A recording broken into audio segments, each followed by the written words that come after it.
9장 부르시겠습니다.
교동문 37번을 교독하시겠습니다.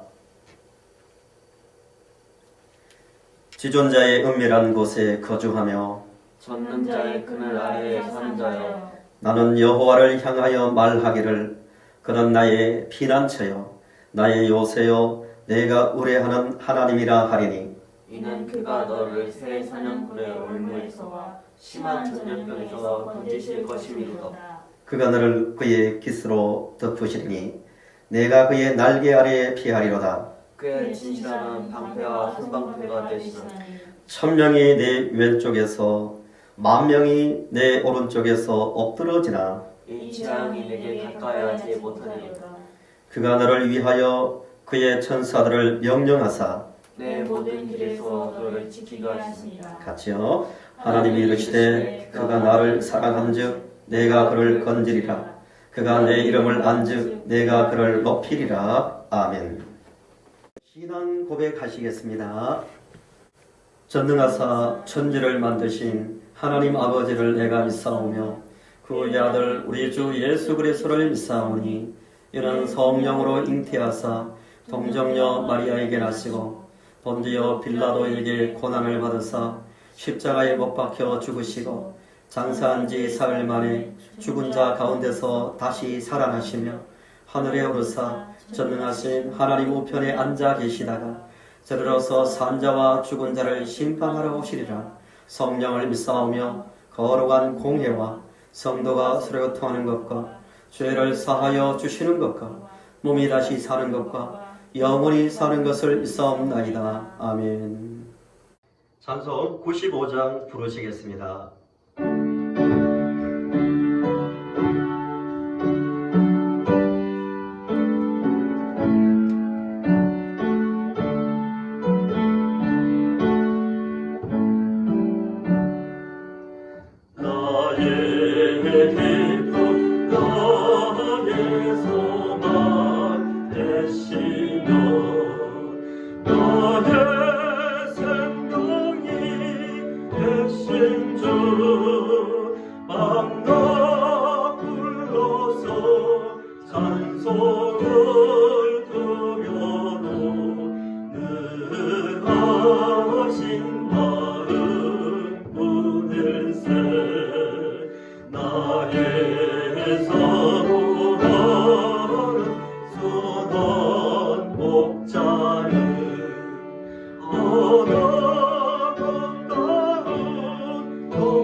다 같이 기도드리겠습니다. 우리의 생명이며 기쁨이며 소망이신 하나님 아버지 감사합니다. 전염병 중에도 성도들이 각자의 자리에서 한 마음으로 예배하게 하시니 감사합니다. 아버지, 우리 자신을 돌아보니 우리가 아버지의 말씀을 따라 살기를 원했으나 육신의 생각과 마음을 따라 살 때가 있었습니다.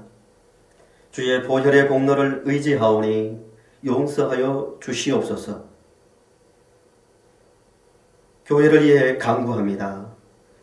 성도들이 말씀으로 그리스도의 장성한 분량에 이르기까지 자라 서로 사랑으로 각 사람을 구원하고 가르치며 복음을 전파하는 교회가 되게 하여 주시옵소서.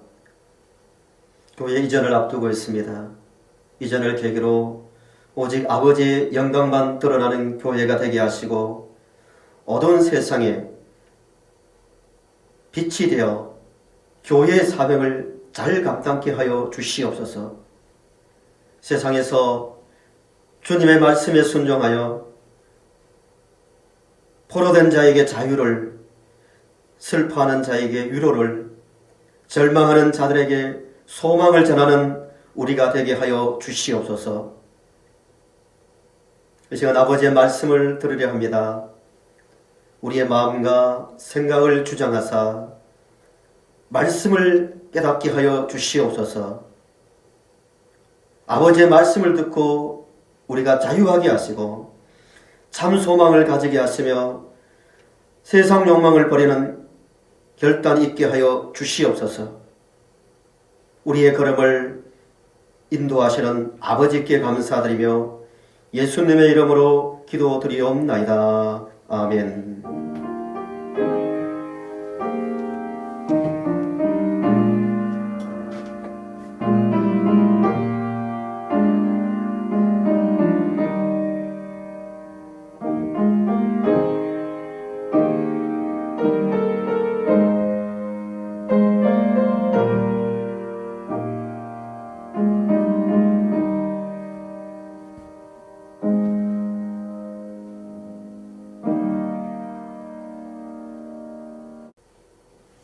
하나님 말씀 보시겠습니다. 누가복음 15장 25절부터 32절 말씀입니다. 신약 122쪽입니다. 신약 122쪽. 누가복음 15장 25절부터 32절까지 우리 한 절씩 교독하시겠습니다. 마다들이 밭에 있다가 돌아와 집에 가까이 왔을 때에 풍악과 춤추는 소리를 듣고 한 종을 불러 이 무슨 일인가 물은데 대답하되 당신의 동생이 돌아왔음에 당신의 아버지가 건강한 그를 다시 맞아들이게 됨으로 인하여 살찐 송아지를 잡았나이다 하니 그가 노하여 들어가고자 하지 아니하거늘 아버지가 나와서 그러는데 아버지께 대답하 이르되 내가 여러 해 아버지를 섬겨 명을 어김이 없거늘 내게는 염소 새끼라도 주어 나와 내 벗으로 즐기게 하신 일이 없더니 아버지의 살림을 청년들과 함께 삼켜버린 이 아들이 돌아오매 이를 위하여 살찐 송아지를 잡으셨나이다. 아버지가 이르되 예 너는 항상 나와 함께 있으니 내 것이 다 내 것이로되 이 내 동생은 죽었다가 살아났으며 내가 잃었다가 얻었기로 우리가 즐거워하고 기뻐하는 것이 마땅하다 하니라. 아멘. 함께 읽으신 말씀은 예수님의 비유 중에서 선한 사마리아인의 비유와 함께 가장 유명한 비유입니다. 그만큼 익숙하게 잘 알고 있다는 뜻이죠. 그러나 잘 안다고 생각하는 말씀일수록 바로 듣기가 더 어려울 수도 있고요. 너무 익숙하기 때문에 또 전하기도 더 어려울 수도 있습니다. 들으실 때 뭐 다 안다, 뭐 식상하다 이렇게 되기 쉽거든요. 새로운 마음으로 집중해서 들으시는 중에 큰 은혜를 받으시기 바랍니다. 읽으신 말씀이 포함되어 있는 15장에는 세 가지 비유가 나오고 있죠. 이른 양 비유, 드라크마 비유, 이른 아들 비유가 나오는데요. 이 세 가지 비유를 이해하시려면 왜 이 비유를 드셨는지, 그리고 누구에게 비유를 말씀하고 계시는지를 생각하셔야 됩니다. 1절, 2절을 보시겠습니다. 1절, 2절을 제가 읽겠습니다. 모든 세리와 죄인들이 말씀을 들으러 가까이 나오니 바리새인과 서기관들이 손거려 이르되 이 사람이 죄인을 영접하고 음식을 같이 먹는다 하더라 라고 했습니다. 누구에게 지금 하는 거예요? 바리새인과 서기관들에게 하는 비유입니다. 3절에 구체적으로 나와 있습니다. 예수께서 그들에게 이 비유로 이르시되 라고 말씀하시면서 비유를 듭니다. 그 비유를 드신 이유는 1절, 2절에 기록된 대로 바리새인과 서기관들은 예수님께서 죄인들, 세리, 와 같은 사람들과 함께 식사도 하고 또 그들을 존중하며 말씀도 가르치고 어울려 다니니까 굉장히 불만이 많았습니다. 바리새인들은 한두 번 그런 게 아니라 늘 예수님의 이런 태도에 투덜거렸습니다. 앞으로 가시면 5장에도 비슷한 말이 나오고 있습니다. 5장 29절부터 30절을 보시면 레위가 예수를 위하여 자기 집에서 큰 잔치를 하니 세리와 다른 사람이 많이 함께 앉아 있는지라 바리새인과 그들의 서기관들이 그 제자들을 비방하며 이르되 너희가 어찌하여 세리와 죄인과 함께 먹고 마시느냐라고 비난했습니다. 바리새인과 서기관이 누구인지를 잠시 보시면 바리새인은 바벨론 포로기 때부터 아니면 포로기 후에 돌아와서 생겨난 분파입니다. 그들은 바벨론 포로된 원인이 하나님 백성들이 율법과 안식일 같은 하나님께서 정하신 법도를 지키지 않았기 때문이다라고 생각하고 철저하게 안식일과 율법을 준수한 사람들이었습니다. 그리고 뜻이 구별된 자예요. 그런 점에서. 그러니까 철저히 세상 사람들과 자기들은 구별되었다는 의식을 갖고 있었습니다. 바리새파에 속한 서기관들도 마찬가지였습니다. 성경을 가까이 하고 성경을 가르치고 보존하는 역할을 했기 때문에 예수님께서 죄인들과 함께 하는 것을 그들은 이해를 못했습니다. 그들이 알고 있는 구약의 율법을 따라서 이해할 때, 그리고 그들이 가진 어떤 구별된 자라는 의식 때문에 굉장히 불만이 많았습니다. 그들에게 비유를 들고 있습니다. 세 비유를 간단하게 요약해 볼까요? 첫째 비유가 무슨 비유였죠? 이런 양 비유였죠. 100마리 중에 양 한 마리를 잃어버렸는데 목자는 어떻게 한다고요? 그 한 마리를 찾으려고 99마리를 들판에 두고 물론 다른 목자에게 맡겼겠죠. 그 양을 찾으려 한 마리를 위해서 찾다가 결국 찾아서 돌아올 때 어깨에 메고 집에 와서 친구들을 불러 즐기지 않겠느냐 라는 비유입니다. 그 말을 들은 바리새인과 서기관들이 공감했을까요? 안 했을까요? 충분히 공감했습니다. 그 나라에서는 그런 일이 자주 일어났거든요. 그렇지. 충분히 그렇지. 공감했을 때에 예수님께서 7절의 말씀을 하고 있는 거예요. 이게 목적입니다. 목적. 7절을 같이 읽어보시겠습니다. 같이 시작. 내가 너에게 이르노니 이와 같이 죄인 한 사람이 회개하면 하늘에서는 회개할 것 없는 이 나나옥으로 말미암아 기뻐하는 것보다 더하리라. 아멘. 예수님께서 그냥 바로 1절, 2절 다음에 야, 잘 들어봐. 우리 하나님 어떤 분인지 알아? 하고 바로 7절을 바로 말씀하셨을 수도 있지만 그렇게 하지 않는 이유가 바리새인과 서기관들의 뭘 하기 위해서 마음을 열기 위해서입니다. 그래서 공감되는 비유를 들어서 그렇지? 우리 아버지의 마음도 똑같아 라고 이야기합니다. 그렇지만 아마 7절 다음에 기록되어 있지 않지만 이렇게 생각했을 가능성이 많습니다. 바리새인과 서기관들이 양하고 사람 이야기는 다르지 하고 속으로 생각했을지도 모릅니다. 그래서 예수님께서 또 8절부터 10절까지 나오는 드라크마 비유를 하고 있는 거예요. 드라크마 비유도 간략하게 설명하면 이런 내용이죠. 어떤 여자가 10드라크마가 있었는데 몇 드라크마를 잃어버렸다고요? 예, 한 드라크마를 잃어버렸대요. 근데 이걸 찾고 찾다가 찾아서 너무 기뻐서 어떻게 했다고요?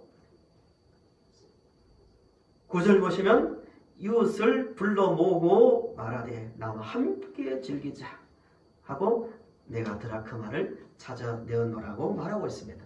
좀 이상하지 않습니까? 이 한 드라크마가요 당시에 노동자의 하루 일당밖에 안 됩니다. 큰 돈이 아니에요.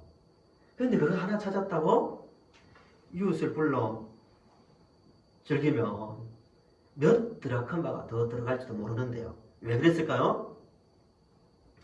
이 드라크마의 의미를 좀 이해를 하셔야 됩니다. 이 당시의 문화 속에서 이 당시에 남녀가 사랑하는 남자가 사랑의 징표로 준 게 남자가 특별히 여자에게 준 게 10드라크마예요. 은전입니다. 은전.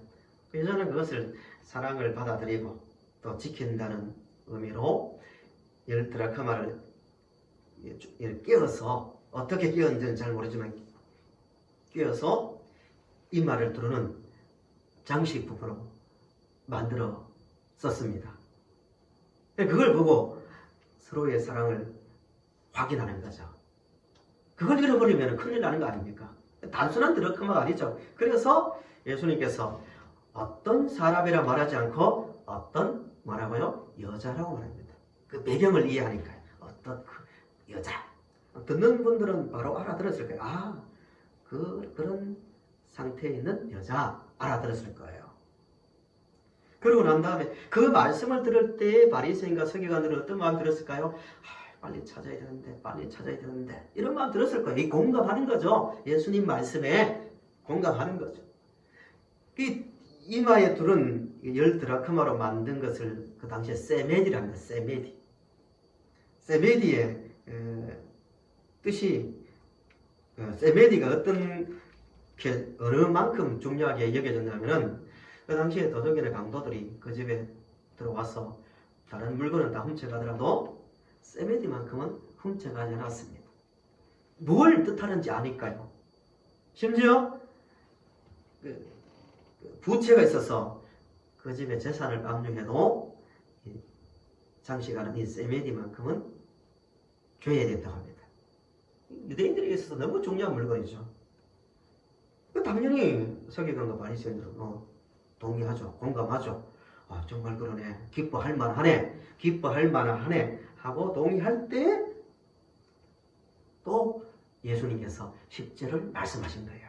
10절 또 읽어보시겠습니다. 7절과 같은 말씀이죠. 10절 다 같이 읽으시겠습니다. 시작. 내가 너에게 이르노니 이와 같이 죄 한 사람이 회개하면 하나님의 사자들 앞에 기쁨이 되느니라. 예, 마찬가지로 7절과 마찬가지로 예수님께서도 10절 말씀을 하고 싶어서 드라크마 비유를 들고 있는 거예요. 봐라. 예수님 말씀 그거죠. 봐라. 그 하나를 찾은 그 여인의 기쁨처럼 하나님은 죄인 하나를 찾으시면 그것보다 더 기뻐한다고, 하나님께 기쁨이 된다고 말씀하시는 거예요. 그 다음 마지막 비유로 이어집니다. 바리새인과 서기관들에게 죄인과 서기관들이 왜 죄인들과 울리냐고, 왜 세리와 이렇게 식사하자고 하는 그들에게 아니다고, 하나님도 그들을 사랑한다고, 하나님도 그들을 인정한다고 그 말씀을 하기 위해서 세 번째 비유를 들고 있는 거예요. 세 번째 비유는 정말 잘 아시는 말씀이죠. 어느 집에 아들 둘이 있었는데 둘째가 어느 날 아버지에게 말도 안 되는 이야기지만 유산을 달라고 졸라서 청계에서 먼 나라로 갔다고 합니다. 아버지를 생각하는 마음이 조금도 없죠. 먼 나라로 가서 얼마 지나지 않아서 허랑방탕하게 돈을 다 써버렸습니다. 빈털터리가 되었습니다. 마침 또 흉년이 들어서 유대인들이 가장 꺼리는 돼지를 치는 일을 하다가 너무너무 고생하는 중에 생각한 거죠. 내 아버지 집에 돌아가야겠다. 내가 종으로 살더라도 돌아가야겠다. 이런 생각으로 돌아오고 있었습니다. 이 비유를 가만히 듣고 있던 바리새인과 서기관들은 어떤 마음이 들었을까요? 아마 이런 마음이 들었을 거예요. 불효막심한 놈. 어떻게 저럴 수가 있지? 피땀 흘려 모은 재산을 며칠이 지나지 않아서 다 흡의하다니. 정말 불효막심한 놈이라고 생각했을 거예요. 또 율법대로 돌로 저놈은 돌로 쳐 죽여도 돼. 아니면은 세리보다도 못한 놈, 세리보다도 더 쓸모없는 놈이라고 속으로 생각했을지도 모릅니다. 그때 대반전이 일어납니다. 완전히 분위기를 확 바꾸는 대반전이 일어나는데 멀리서 고개를 푹 숙이고 자포자기한 마음으로 걸어오는 아들을 아버지가 먼저 알아보고 어떻게 합니까? 달려갑니다. 멀리서 보고 형체만, 남들이 볼 때는 뭔지도 모를 형체만 보일 정도인데 아버지는 먼저 알아보고 달려갑니다. 아마 얼마나 급하게 달렸는지 신발이 다 벗겨져 맨발로 달렸는지도 모릅니다. 이게 아버지의 마음이죠. 달려서 빨리 달려가서 어떻게 합니까? 목을 끼얹고 너무 흥분해서 입을 맞추고 제일 좋은 가락지를 끼우고 발에 신을 신기고 살찐 송아지를 잡아 집안 사람들을 다 불러 춤을 추며 잔치를 했다고 합니다. 질문 하나 드릴게요. 이런 정말 너무 아름다운 장면 아닙니까? 아버지가 왜 아들이 돌아오자마자 반지를 끼워주고 신발을 신겨주고 옷을 입혀주고 집안 모든 사람들을 불러 모아놓고 잔치를 했을까요? 아버지의 마음이 어디에 있을까요? 아버지는요, 자기만 아들을 용서한 게 아니라 아들로 받아준 게 아니라 그 이후까지도 생각하고 있습니다. 너희들 집안 사람이 되었던 동네 사람이 되었던 아들을 보고 너희들 내 자손을 가지고 허랑방탕하게 썼던 탕자 같은 놈이라고 말하지 못하도록, 내가 아무도 말하지 못하도록 내가 나는 나의 아들을 인정한다고, 이 아들은 내가 용서했다고 어느 누구도 시비를 걸지 못하도록 하기 위해서, 그러니까 소위 말하는 아버지와 아들 관계만 회복시킬 뿐 아니라 돌아온 탕자를 지역사회에서도 전혀 문제 없이 활동하도록 사회와 지역사회의 관계도 회복시키기를 원하는 마음으로 아버지는 의도적으로 가장 좋은 것을 입혔고 가장 좋은 것을 신겼고 그리고 집안 사람들을 다 불러 모아 동네가 떠나가도록 잔치를 했다는 거예요. 이 말씀을 듣는 서기관과 바리새인들이 공감했을까 안 했을까요? 충분히 공감합니다. 왜 그럴까요? 아버지니까요. 아버지니까. 아저씨라면 공감 못했겠죠. 돌로 쳐 죽여야 될 놈, 저런 놈들은 살려줘서는 안 된다고 이렇게 나왔을 수도 있습니다. 그렇지만 아버지니까 아마 이런 마음도 들었을 거예요. 비유를 쭉 들으면서 처음에는 죽일 놈, 세리보다 못한 놈, 쓸모없는 놈 이렇게 듣고 있다가 갑자기 아버지 행동을 보고 감동을 받았을 거예요. 어떤 말씀을 듣던 세리와 바리새인 중에 어떤 사람들은 눈물을 흘렸을지도 모릅니다. 왜냐하면 자기 아버지가 생각날 수 있거든요. 자기 아버지가 자기에게 한 게 생각나니까 맞아, 나도 저랬지, 이런 마음이 들었을 수도 있을 거예요. 세 비유를 통해서 예수님은 마음이 닫혀있는, 도저히 죄인을 어떻게 용서해, 바리새인과 세리를 어떻게 용서해, 어떻게 하나님의 아들이라면서 같이 식사할 수 있어 하는 그 자들을 생각을 바꿔주기 위해서, 그냥 안 되니까, 즉 바로 7절 10절처럼 하나님은 죄인을 사랑해, 용서해, 안 되니까요. 마음을 열기 위해서 길게 비유를 3가지나 들고 있는 겁니다. 여기서 우리 중요한 하나의 교훈을 얻을 수 있습니다. 사람과의 관계 속에서도요, 성숙한 사람들은요, 그 사람의 마음을 열려고 먼저 그 사람의 마음을 살피고 헤아리고 마음을 어루만지는 모습을 보입니다. 이게 성숙한 사람입니다. 인간관계 속에서 매우 중요한 하나의 교훈입니다. 예수님이 그렇게 하셨다는 거예요. 이때 이렇게 길게 1절부터 24절까지 긴 말씀을 하고 난 다음에 예수님께서 이 말씀, 오늘 25절부터 32절 말씀을 하시려고, 설교도 굉장히 서론이 길었잖아요. 예수님도 이 몇 마디를 하시려고 긴 이야기를 하고 계시는 거예요. 25절부터 나온 말씀이에요. 이때 잔치가 딱 열리고 동네가 떠나가도록 사람들이 즐거워할 때 맏아들이 평상시에 했던 것처럼, 늘 그래왔던 것처럼 열심히 일을 하다가 집으로 돌아오는 길이었습니다. 집 가까이 오다 보니까 집에서 풍악과 춤추는 소리가 났습니다. 그걸 듣고 종을 보냅니다. 이게 뭐냐 알아봐, 이렇게 된 거죠. 들어보니까 종이 하는 말이 어떻게 말합니까?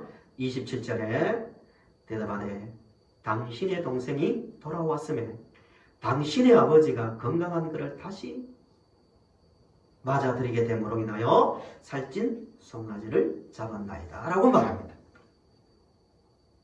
이제 심각한 문제가 발생합니다. 미리 말씀드리죠. 짐작하신 대로 이 맏아들은 누구를 상징하고 있습니까? 예수님 말씀을 듣는 서기관과 바리새인입니다. 이 비유가 그들에게 말하는 거니까요. 아마 어쩌면 이 말씀을 듣는 서기관과 바리새인들도 맏아들이 우리를 뜻하는구나 라고 알아들은 사람들도 있었을 거예요. 그 맏아들이 그 말을 다 듣고 분노합니다. 첫 번째 말이 분노합니다. 집에 들어가지도 않아요. 이게 뭐냐고 분노합니다.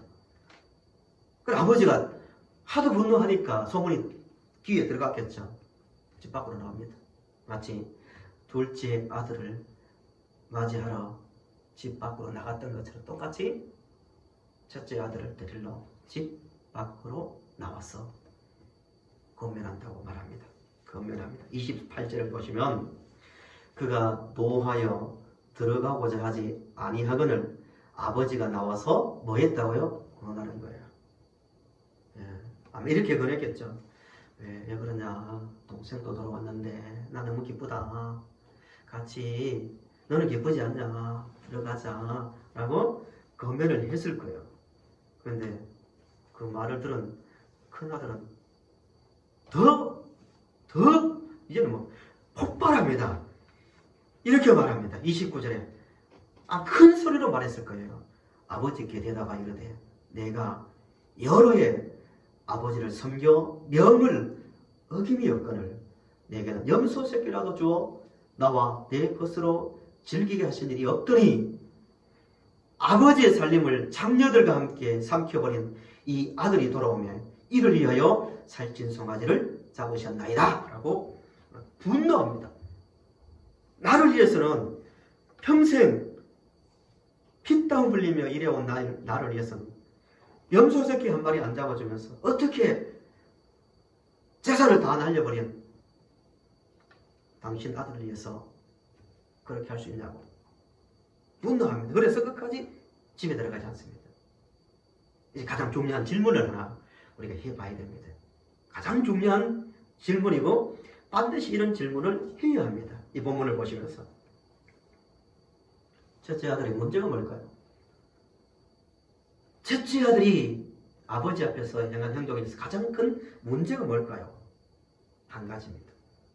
첫째 아들은 자신이 아버지의 아들 된 그것을 은혜로 알지 못했다는 거예요. 뭘로 알지 못했다고요? 은혜로 알지 못했다는 거예요. 당연시 생각합니다. 이게 율법주의자들의 한계입니다. 율법주의자들도 감사했습니다. 은혜를 알았습니다. 이렇게 알았습니다. 기도할 때 하나님 감사합니다. 저런 죄인들 같이 함부로 살지 않음을 감사합니다. 제가 이렇게 11조도 드리고 금식도 하고 이렇게 율법을 지키며 살 수 있는 것 감사합니다. 이런 감사였지. 하나님, 나 같은 사람이 내가 아버지의 자녀가 되었다니 너무너무 감사합니다. 이런 감사는 절대 나오지 않았습니다. 이게 율법주의자들의 문제입니다. 율법주의자는 뭐예요? 내가 이만큼 했으니까 이만큼 보상받을 자격이 있다는 거예요. 이게 율법주의자입니다. 그러니 당연히 자기보다 못한 사람들 보면은 무시하고 자기보다 잘난 사람 있으면 시기하는 거예요. 이 율법주의자들의 문제입니다. 맏아들 한번 보세요.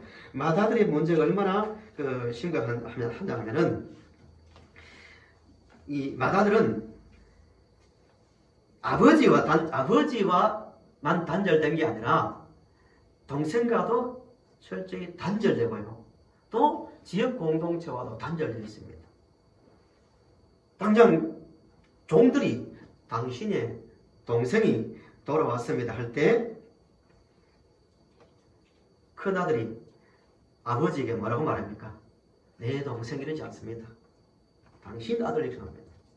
인정하지 않는 거죠. 이 율법주의자들이 나타나는 거예요. 저런 놈을 어떻게 내 형제로 하나님의 자녀로 받아들일 수 있어? 이 의식입니다. 당연히 아버지의 그 은혜도 거부합니다. 집에 들어가지 않습니다. 공동체 안에도 와도 단절이 되는 것을 봅니다.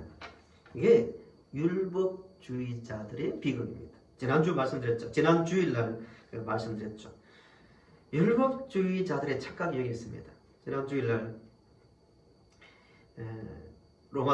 요한복음 8장의 말씀을 전하면서 가늠하다가 현장에서 잡혀온 여인을 잡아왔잖아요. 물론 그 계기는 예수님을 시험하려고 하지만 예수님 앞에 딱 나가잖아요. 이 여자가 이렇게 되었습니다. 뭔가 인간하면 율법 어겼습니다. 돌로 쳐 죽여야지요? 이거죠. 예수님께서 뭐라고 말씀하셨다 했죠? 너희 중에 죄 없는 자가 돌로 치라 할 때 어른들로부터 젊은이까지 한 사람씩 돌아가고 예수님과 여자만 남았다고 말합니다. 참 멋진 행동이죠. 단단히 자신감을 가지고 돌 들고 왔던 사람이 그 말 듣고 딱 돌아가는 거예요. 왜? 자기도 죄를 지었으니까. 그런 사람들이 같은 8장 이야기죠. 요한복음 8장에 예수님께서 가르치시면서 너희들은 죄의 종이다 하는 거예요. 분노해가 이번에는 여자가 아니라 예수님을 돌로 쳐 죽이려 합니다. 이게 인간이 범하기 쉬운, 착각하기 쉬운 잘못입니다. 특별히 율법주의자들이 그랬다는 거예요. 나 같은 사람이 복을 받아야지. 나 같은 사람이 인정받아야지. 그 마음이 있으니까 항상 불평인 거예요. 나와 동생을 어떻게 같이 비교해? 나와 세리가 어떻게 같이 대우받을 수 있어? 이런 불만이 있었다는 거예요. 자신의 상태를 모르기 때문입니다. 자신도 아버지의 용서가 아니면 절대 아버지의 자녀가 될 수 없음을 그 자신의 상태를 몰랐기 때문에 서기관과 율법주의자들은 그런 잘못을 범한 거죠. 분명히 성경은 말하잖아요. 로마서 3장 23절에서도 모든 사람이 죄를 범하였음에 하나님의 영광에 이르지 못하다니 라고 분명히 말하잖아요. 모든 사람이에요. 이게 복음을 시작하는, 아버지의 사랑을 시작한 출발점 아닙니까? 성경을 시작할 때도 선악과 이야기도 출발이 뭐예요? 너희들 이런 상태에 있다. 복음을 말하는 로마서에서도 너희들 이런 잃어버린 상태에 있다는 것 아닙니까? 누가복음 19장 10절에서도 인자가 온 것은 잃어버린 자를 찾아 구원하려 함이니라. 5장 32절에서도 내가 의인을 부르러 온 것이 아니요 죄인을 불러 회개시키러 왔노라고 주님이 말씀합니다. 바리새인과 서기관들이 그걸 몰랐다는 거죠. 자기가 아버지의 사랑으로, 하나님의 사랑으로 잃어버렸던 인생에서 구원받았다는 사실을 모르면 누구든지 바리새인과 서기관들이 가진 잘못을 범하기 쉽습니다. 자, 질문을 드립니다. 이제 말씀을 정리하면서 질문을 드립니다. 성도 여러분들은 정말 하나님께 예배할 때마다 또 살아가면서 매 순간마다 아버지 감사합니다. 잃어버린 인생, 소망 없는 나 같은 인생이 아버지의 사랑으로, 은혜로 내 신분이 회복되어서 아버지의 그 자녀로서 살게 된 것 감사합니다 라는 고백을 하며 살고 있습니까? 아니면은 살아가면서 늘 불편하면서 나에게는 염소 새끼 한 마리도 안 잡아준다고, 하나님은 내 인생을 왜 이렇게 끌어가시냐고, 도대체 내가 얼마나 잘못했으면 얼마나 잘못했다고 왜 염소 새끼 한 마리 잡아주지 않냐고 그런 불평을 하고 있지 않습니까? 그런 불평을 하고 있다면 하나님은 오늘 우리에게 이렇게 말씀하실 겁니다. 우리 31절, 32절을 읽어보시기 바랍니다. 같이 읽겠습니다. 31절, 32절 시작. 아버지가 이르되 예 너는 항상 나와 함께 있으니 내 것이 다 내 것이로되 이 내 동생은 죽었다가 살아났으며 내가 잃었다가 얻었기로 우리가 즐거워하고 기뻐하는 것이 마땅하다. 아멘. 아버지가 이르되 예 너는 항상 나와 함께 있으니 뭐라고 말합니까? 내 것이 다 뭐라고요? 내 것이다. 다른 말이 말로 말하면 뭐예요? 너 내 아들이지 않냐고. 너 내 아들이지 않냐고. 너 나 종이 아니다고. 너 내 아들이다. 모든 것이 내 것이 아니냐고 말씀한 것처럼 우리 하나님은 오늘 또 우리에게 그렇게 말씀하실 겁니다. 예. 내가 너에게 염소 새끼 한 마리 안 잡아줬다고? 나는 너를 위해서 내 아들 예수 그리스도를 너를 위해서 너의 모든 허물을 덮고 너의 모든 죄를 씻어내기 위해서 아들을 너에게 주었다. 너는 내 아들이야. 마치 본문의 아버지가 자식이 돌아올 때 맨발인지는 모르지만요, 흥분되어서 딸려가서 가장 목을 안고 볼에 입을 맞추고 가장 좋은 신발과 옷을 입히고 잔치를 보냈던 것처럼 하나님 아버지는 우리에게 예, 내 아들을 주었지. 예수 그리스도를 너를 위해서 십자가 달려 죽기 위해서. 그때 어떻게 했는지 아냐? 너를 위해서 의의 옷을 입혔고 그때 너가 구원받을 때 천국에서 잔치가 열렸다고 말씀하실 겁니다. 이 사실을 항상 생각하며 살아갈 수 있기를 바랍니다. 이 마음이 떠나면 하루아침에 서기관과 바리새인 되어서 율법적으로 형제를 판단하고 무시하거나 하나님 집에 있다고 하지만 하나님 앞에서 늘 마다들처럼 그런 불만을 가지고 살 수밖에 없습니다. 그걸 잘 아는 바울은 이렇게 말합니다. 에베소서 2장 11절부터 13절의 말씀이죠. 바울은 믿음 있는 에베소 교인들에게 말하는 거예요. 그러므로 생각하라. 따라합시다. 그러므로 항상 생각하라. 한 번 더요. 그러므로 항상 생각하라. 항상 생각하라. 뭘 생각하는 거예요? 그때는 이방인이요, 그리스도 밖에 있었고, 약속도 몰랐고, 하나님도 없었고, 공중권세 잡은 자에게 잡혀 있었고, 본질상 진노의 자녀였고, 허물과 죄로 죽은 인생이었다고 말합니다. 한마디로 어떤 인생이에요? 잃어버린 인생입니다. 소망 없는 인생입니다. 그런 인생이 우리였습니다. 이 사실을 한순간도 잊지 말라는 거예요. 이 상태에서 구원받은 새로운 옷과 새로운 반지와 새로운 신발을 신고 우리를 위해서 살찐 송아지를 잡아준 그 아버지의 사랑을 한순간도 잊지 말라는 겁니다. 그 사실을 생각하면 찬송가 가사처럼 그 크신 하나님의 사랑 말로 다 형용 못하네. 내가 받은 복이 너무 커서 하늘을, 그 당시가는 요즘 무릎 표현하는 하늘을 종이로 삼고 바다를 먹물로, 바다를 잉크도 옛날 거지만요, 잉크로 삼아도 그 은혜를 다 기록할 수 없다라고 고백하는 찬송이 나올 겁니다. 성도 여러분, 우리는 이전에 소망 없던 우리는 하나님의 은혜로, 오직 은혜 아닙니까? 우리가 잘났어가 아니지 않습니까? 은혜로 아버지의 자녀가 되었습니다. 믿으십니까? 이 확신을 가지고 살아갑시다. 그래, 바울 사도는 에베소서 1장에서 이런 권면도 합니다. 본문 31절에서 다 내 것 아니냐, 이 권면과 통하는 권면이죠. 1장 18절에서 19절에 이렇게 말합니다. 너희 마음의 눈을 밝히사 그의 부르심의 소망이 무엇이며 성도 안에서 그 기업의 영광이 풍성이 무엇이며 그 힘의 위력으로 역사하심을 따라 믿는 우리에게 베푸신 능력이 지극히 크심이 어떠한 것을 너희로 알게 하시기를 구하노라 라고 말합니다. 이 권면대로 우리에게 이미 주어진 풍성한 은혜, 앞으로 주어질 현재와 비교 안 되는 풍성한 은혜를 생각하며 아버지 감사합니다. 우리가 평생 아버지 집에 평생 땀 흘리며 일해도 이것도 은혜입니다. 나 같은 죄인 살려주셔서 감사합니다. 이 감사를 가지고 잃어버렸던 나가 아버지의 자녀된 그 기쁨을 가지고 살아가는, 항상 기뻐하며 살아가는 성도님들이 되시기를 바랍니다. 네, 기도드리겠습니다.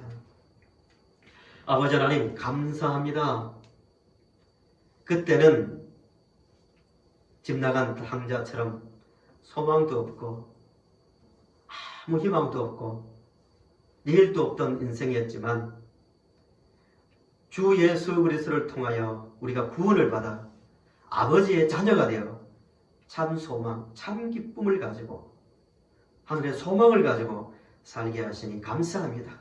이 은혜 평생 피땀 흘려 일해도 다 갚을 수 없지만 아버지 하나님 은혜를 감사하며 충성하며 주님의 십자가 지고 아들로서 살아가기를 다짐합니다. 우리를 능력의 손으로 잡아 주시옵소서. 예수님의 이름으로 기도드리옵나이다. 아멘. 찬송 262장 부르신 다음에 축도로 예배를 마치겠습니다.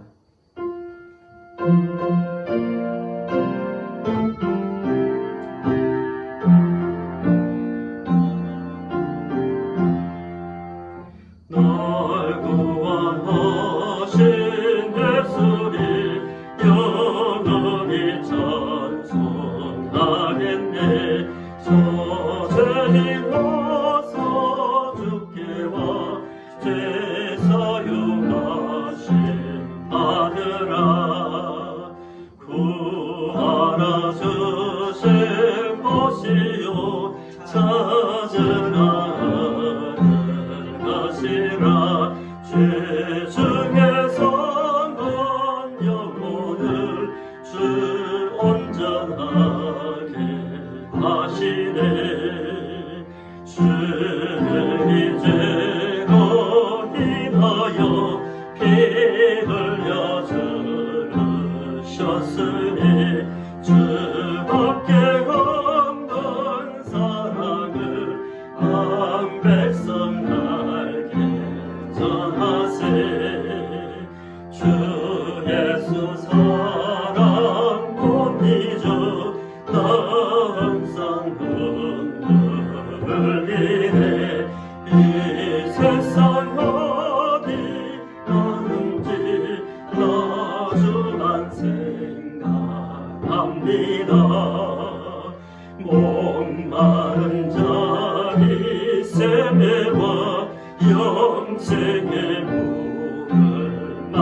아니라 내 저를 사랑한대도 늘 맘에 부족하도다.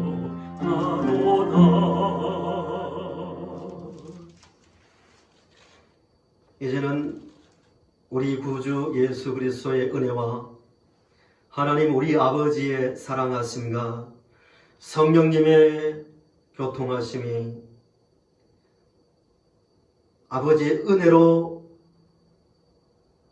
구원을 받은 기쁨을 가지고 늘 아버지 집에서 아들로서 충성하며 살기를 다짐하는 성도들 머리 이해와 이 땅에 있는 모든 교회들 위해 영원히 함께 있을지어다.